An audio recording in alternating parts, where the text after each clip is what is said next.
Rewind with me. The Lie of Safe Reroutes. To understand why this gap became a promise, start with the sales pitch. If Malacca clogs, you swing south to Sunda. Easy, cheap, open. That line crept into risk memos, freight models, even government talking points. The lie worked because it felt tidy, one choke point backed up by another. But tidy on a spreadsheet isn't safe at sea. Who benefits from calling Sunda Plan B when it's not? Anyone whose margins depend on certainty they can't buy. Traders promising delivery windows, insurers selling coverage against manageable perils, and planners who need redundancy on paper more than they need it in the water. Meanwhile, the people taking the risk are crews on the bridge, pilots who know every eddy by smell, and factory managers who live and die by just in time. Look at the map like a mariner. Sunda narrows, then kinks. The floor's not flat, it's rippled with mobile sand waves that migrate and reform bars. Practical depth, around 20 meters in key stretches. Compare that to Malacca's 25-meter constraint near Singapore, already shallow, sure, but those 5 meters are the world to a loaded hull. It's the difference between breathing room and a clenched jaw. Now make it concrete. A 19-meter draft leaves maybe 1 meter over a bar that moved last week. That's not margin, that's hope. Add tidal set and monsoon-driven currents, and you're steering a skyscraper in a river. Here's the thing, Sunda isn't just shallow, it's alive. The currents shear hard as water squeezes between Sumatra and Java. Local pilots talk about standing eddies that don't show on charts. Meanwhile, bathymetry turns dynamic when storms rework the seabed. You can draw a fairway on Monday and watch it move by Friday. Put a bulk carrier with a 19-meter draft into that and pray no one loses power. Now layer the cargo reality. Through this gap move LNG carriers on tight delivery windows, refined fuels topping off city tanks, palm oil feeding food and cosmetics chains, nickel ore that lands in EV batteries, cobalt for cathodes, copper concentrates bound for smelters, even chip-making gases that don't like delays. Everyone likes to say the flow can reroute. Sure, until one steel hull stops dead across a 20-meter slot. Get ready for this, stack the risks.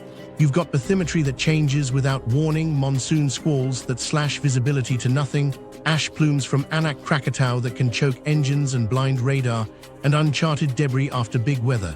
It's not one thing, it's all of it at once. And unlike a canal, there's no quick tug ballet to spin a stuck ship free when the weather's chewing on you. Meanwhile, something else was happening in the background. Numbers people priced Sunda as if it behaved like Malacca. They shaved minutes here, added bunker there, and told themselves insurance would catch the tail risks. But what nobody put on the model was a live volcano inside the traffic pattern. The model assumed metal and water. It forgot fire and rock. Here's where it gets interesting. Anak Krakatau sits inside the strait, a child of the 1883 caldera that blew itself open and shoved walls of water into coastlines. The cone today grows roughly 4 to 5 meters each year in pulses, lava, tephra, waves gnawing at soft edges, then does it again. Growth builds steep flanks. Steep flanks fail. In December 2018, the southwest face slid into the sea and sent a tsunami across ferry lanes and beaches. That wasn't a fluke. It was the mechanism revealing itself, and the cone is now rebuilding into the exact same geometry that failed. So why did the safe reroute story stick?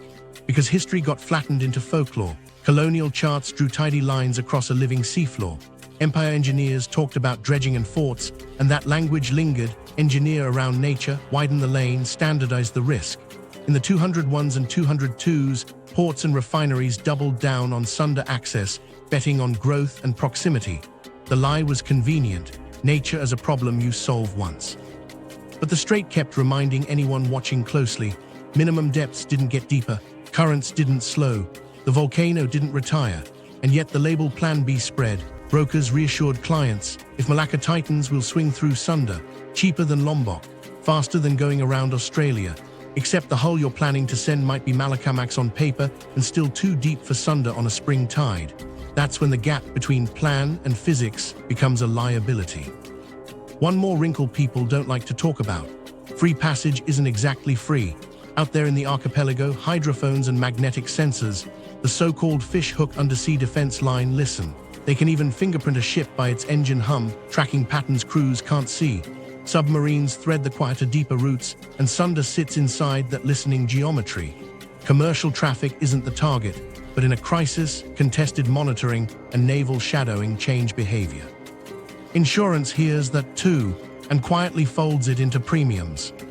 So what happens if one ship loses power in that 20-meter slot near a shoal that moved last week?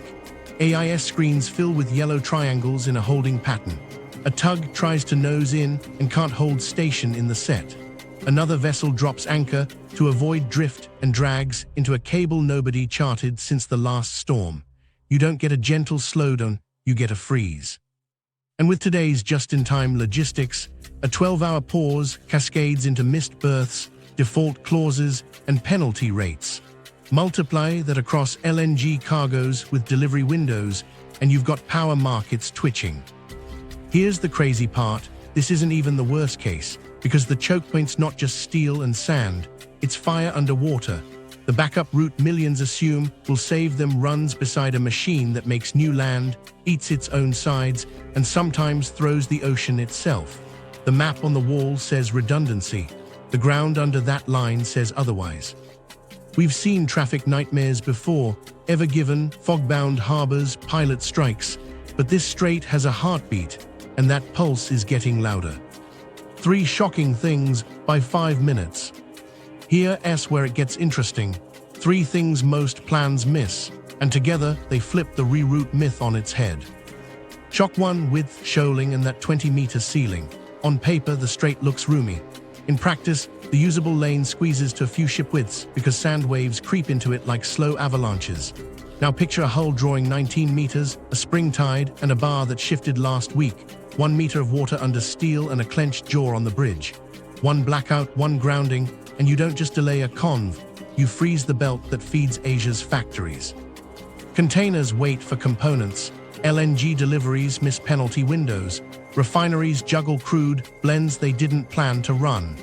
This is the moment everything changes because physics won't negotiate. Why this matters for real people?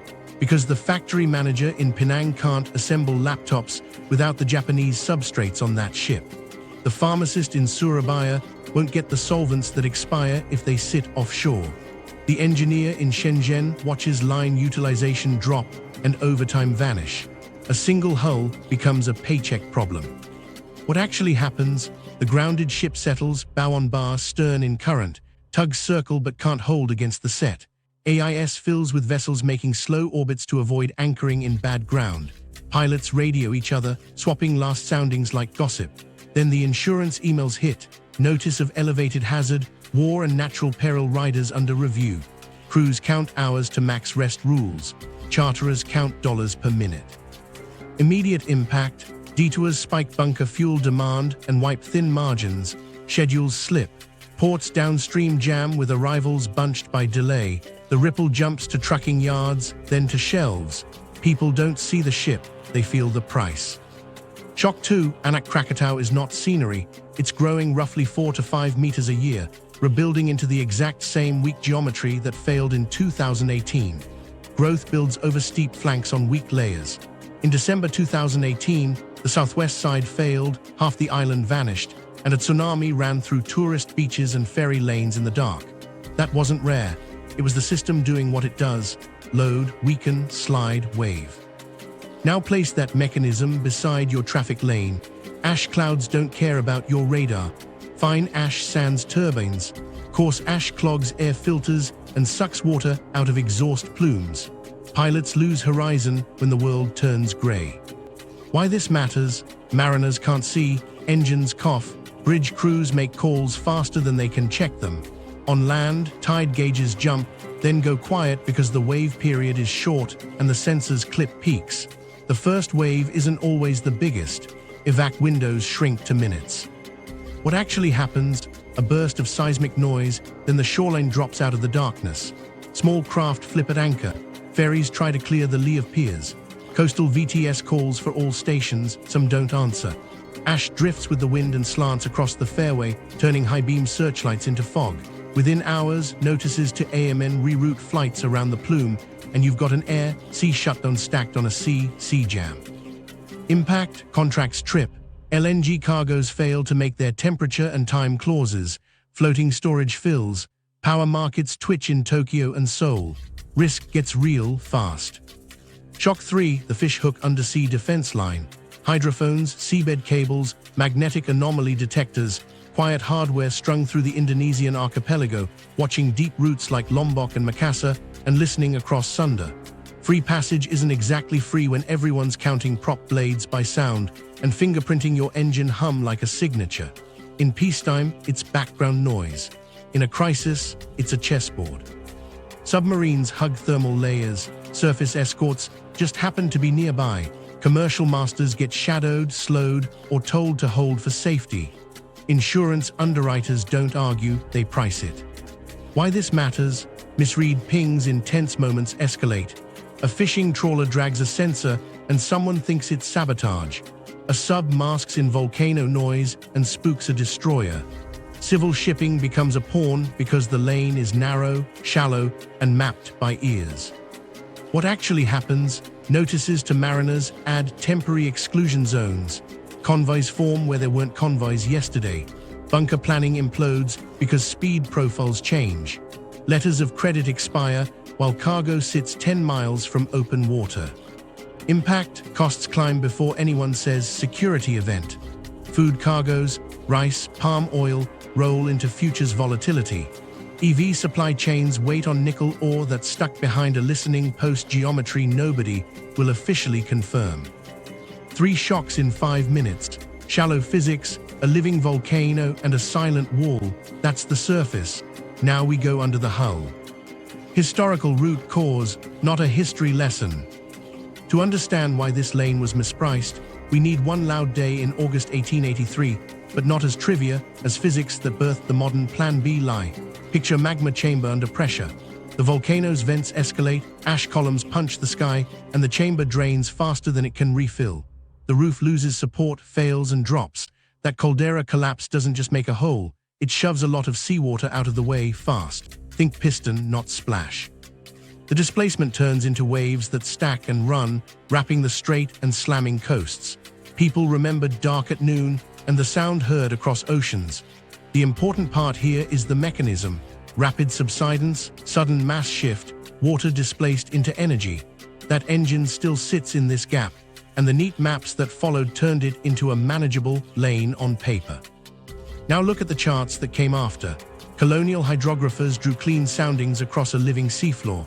They had lead lines, sparse fixes, and the political need for order. Straits became lanes, hazards became notes. Meanwhile, Krakatau's caldera floor was a flat basin 200 to 240 meters deep with steep walls, the footprint of that collapse. Over decades, those clean lines hardened into habit. On paper, Sunda looked manageable.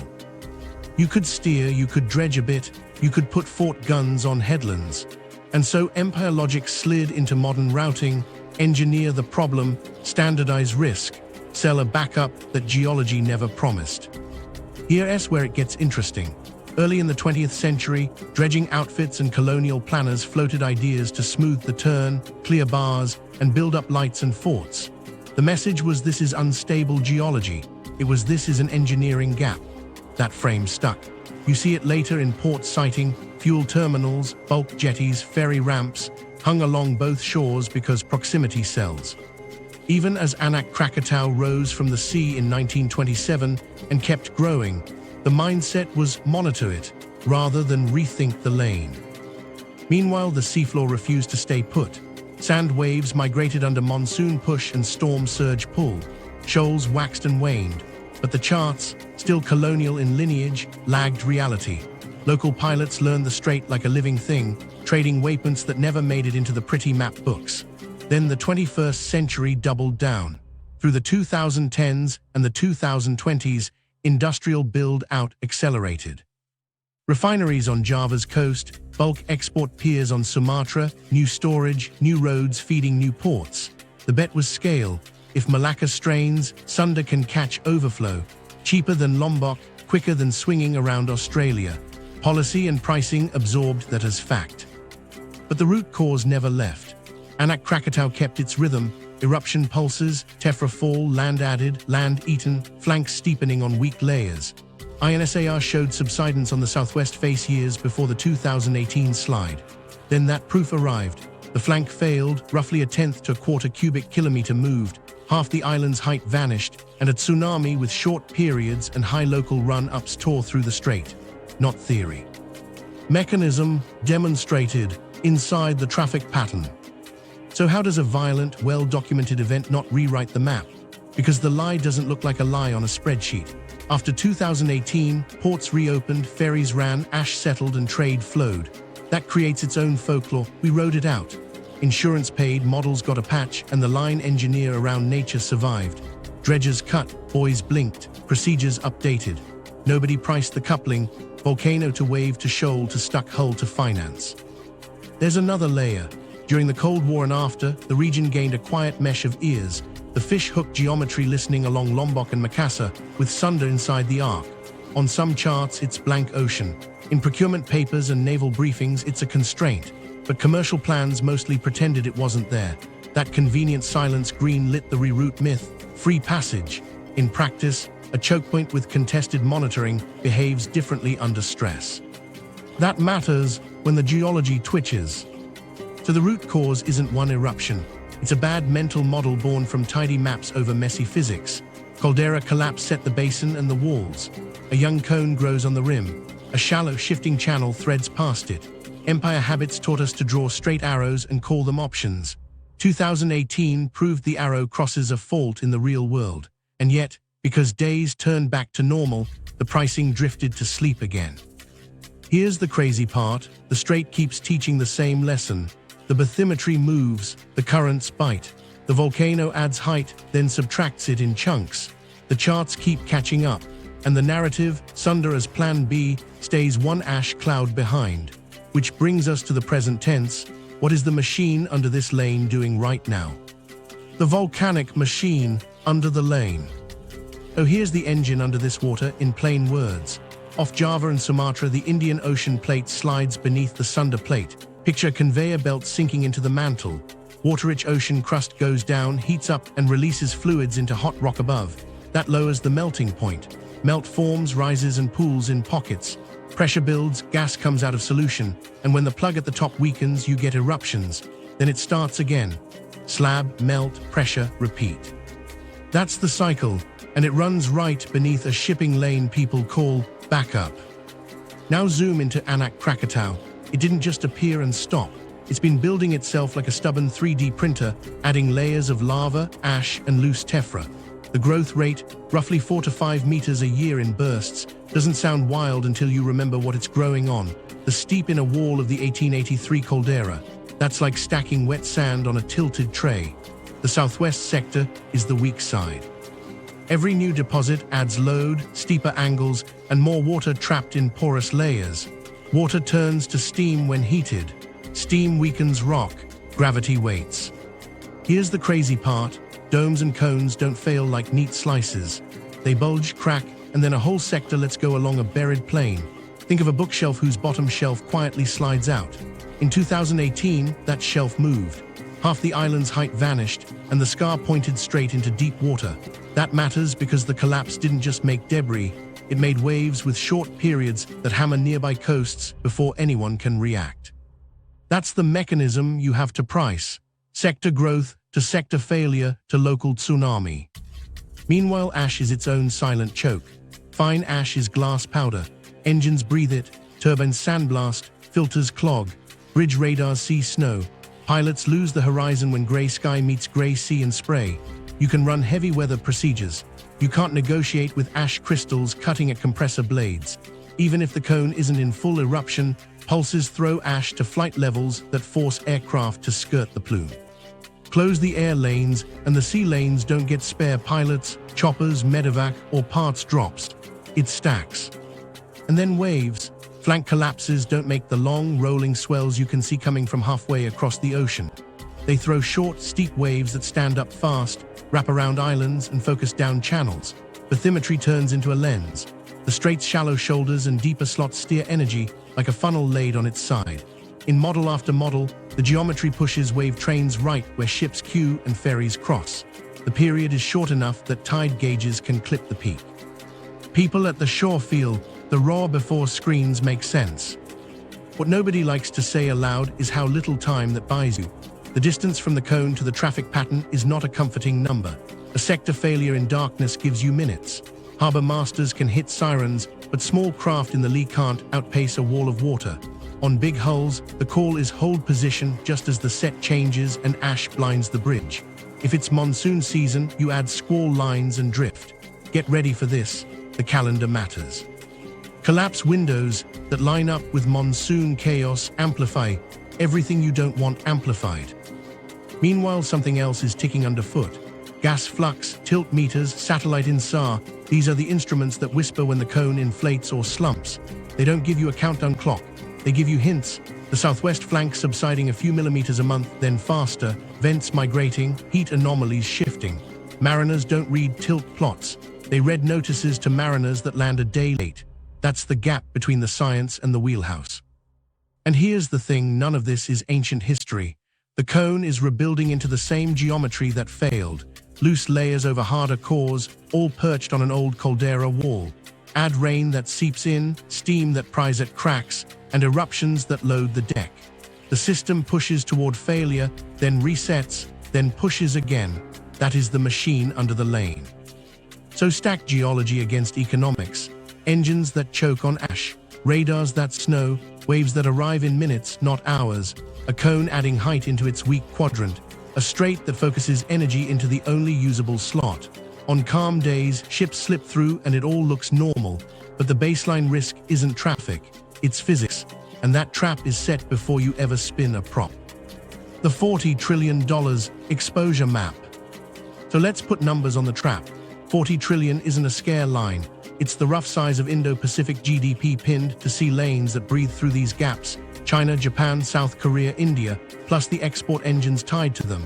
Not every dollar floats past Sunda, sure, but enough value depends on routes that get stressed when this narrow slot sneezes that the system feels it. Here's where it gets interesting.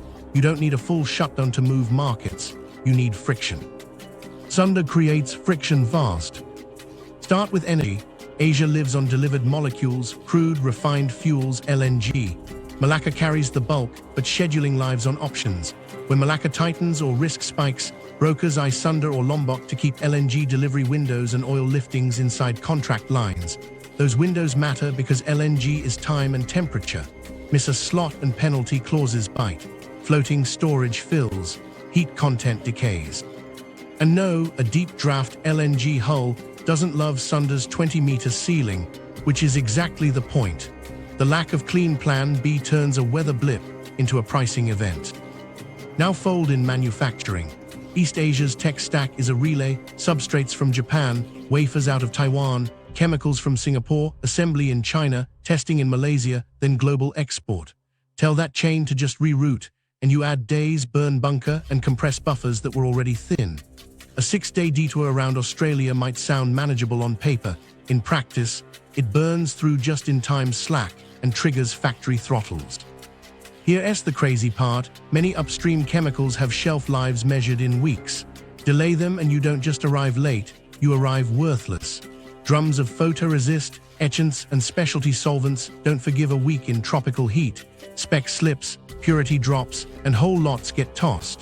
A missed tide gate becomes $1 million dumpster. Critical minerals. This is financialized geography in the raw. Nickel and cobalt flows out of Indonesia and neighbors thread through these waters, then price into batteries months later. You're not gonna believe this. Some of the cheapest ore routes hug Sunda adjacent coasts precisely because they're cheap. One jam, and cathode plants ping their suppliers like panicked where's the feed? Smelters slow, hedges widen, and the nickel basis that looked academic on Tuesday shows up in EV sticker shock by the next quarter. Traders see it first in futures. Food rides these lanes, buyers feel it later in oil monthly from Sumatra and Kalimantan moves through the strait, then on to India, China, the Middle East. Rice cargoes cross and recross. Fertilizer components, ammonia, phosphates mix through hubs along the same map. Touch the rhythm of ferries and feeders here, and a week later you'll see spot spikes in edible oils and urea. That matters to households, not just traders. Grocery prices don't cite Sunda shoaling as a reason. They just rise. Meanwhile, China, Japan, and South Korea lean hard on imported energy and inputs. A jam or a scare at Sunda doesn't strand their tankers outright. It compresses choices. Shift big hulls to Lombok and Makassar, and you lengthen voyages, tie up tonnage, and drain bunkers from Singapore pools into, we didn't plan for this, margins. Japan and South Korea's utilities then juggle LNG cargo swaps and crank coal more than they wanted, which shows up in emissions and power bills. India. Detours from the west towards Southeast Asia rub raw on voyage times. Refiners and power buyers feel it in basis differentials. Let's talk freight finance, because this is where a narrow lane becomes a balance sheet problem. Every cargo moves on paper rails, letters of credit, hedges, demurrage terms, default triggers. Now imagine a spike in transit time plus a layer of temporary exclusion zones if security monitoring tightens, plus a plume that closes a pilotage window. Banks see counterparty risk rising. Insurers revise riders, war, natural peril, port closure stacked. Premiums jump overnight. Some ships sail light on coverage because the quotes arrive late or ugly. That's where defaults crawl in. A missed LC presentation because the ship anchored 10 miles short is still a miss. Demurrage is the quiet killer. Laken windows are tight. Berths are booked in hour blocks. Anchor for ash, then arrive with a dozen sisters bunched behind you, and your waiting time turns into hard cash penalties. Charterers pass that on, traders widen bid-ask. Volatility leaks out of freight into soy oil, into LNG JKM, into nickel swaps. The household in Manila never hears the word Sunda. They just pay more for cooking oil and a bigger electricity bill. Quick math check to keep us honest. Detouring a Malacamax around Lombok adds on the order of several thousand nautical miles and roughly a week at service speed. That's hundreds of thousands in bunker and time charter equivalent lost per voyage. Scale that across dozens of hulls shifting at once, and you've tied up fleet days the market didn't have. Rates jump because supply of ships just shrank. And remember, Sunda's own depth cap screens out the very ships you want in a crunch. It's a filter, not a valve.